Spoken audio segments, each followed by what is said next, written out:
Welcome back to the Comment campaign. This particular campaign titled The Dead Pirate Swamp. I am Beals, your DM, and you are playing as Comet, a Tabaxi wizard. Now, I left it to the comment section to decide what we do next, and selected this comment. They say, these must be female doors because none of them have a knob. Going on to say, Comet should be transfixed by the red glow, making a save on whether he opens it with reckless abandon or cautiously and mindful, finding the pulsing and tantalizing red light curiously irresistible. This commenter has called for a saving throw to resist the urge to open the door with reckless abandon. They roll a 9 on the die, and with a +2 to their wisdom modifier, they get a score of 11, which does not meet the DC 12 dice check.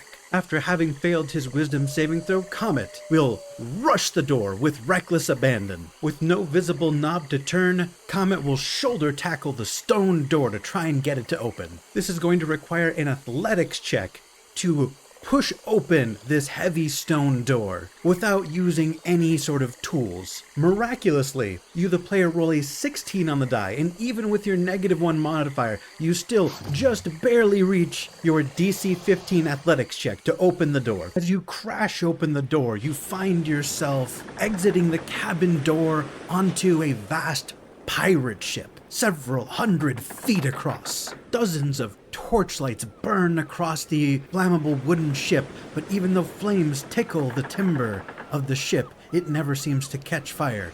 You rush to the edges and look overboards and see shallow, rocky water, far too shallow to support a ship this size. Yet mysteriously, the ship never runs aground. You see, as the ship sails across this thin veil of water, water turns into a cloudy mist that surrounds the boat. As you look around this densely populated pirate ship, you notice that the entire crew is made of undead, and you make eye contact with a strange pirate. His teeth are mangled and have entirely too many teeth for his mouth. The face of his skull is plated with steel, and an ominous red pulsating glow emanates from his eye, the same color as the red glow that was emanating from beyond that stone door. He looks at you with a mangled face, wearing mangled, tattered clothes, and he looks at you and he smiles menacing and he says, "It seems we've got another one. I hope you believe in ghost stories, kid, 'cause you're in one."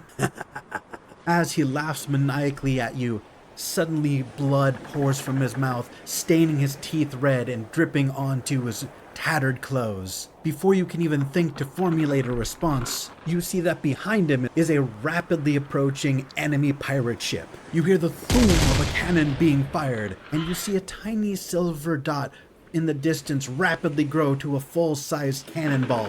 The cannonball crashes into the ship that you're currently standing on, causing you to lurch to one side. You are forced to make a strength saving throw to stay on your feet. You roll a 13 on the die and take a -1 from your strength, but despite that negative modifier, you still just barely meet that DC 12 threshold to succeed on your check. As the ship violently rocks to one side, you find your cat-like Tabaxi reflexes kick into high gear, and you get into a low stance, dropping to all fours and sliding across the ship, digging your claws into the wooden floor of the ship to stop yourself from skidding. As you stand upright, undaunted, the red-eyed pirate looks at you, and despite having no lips, somehow his mouth angles into a smile.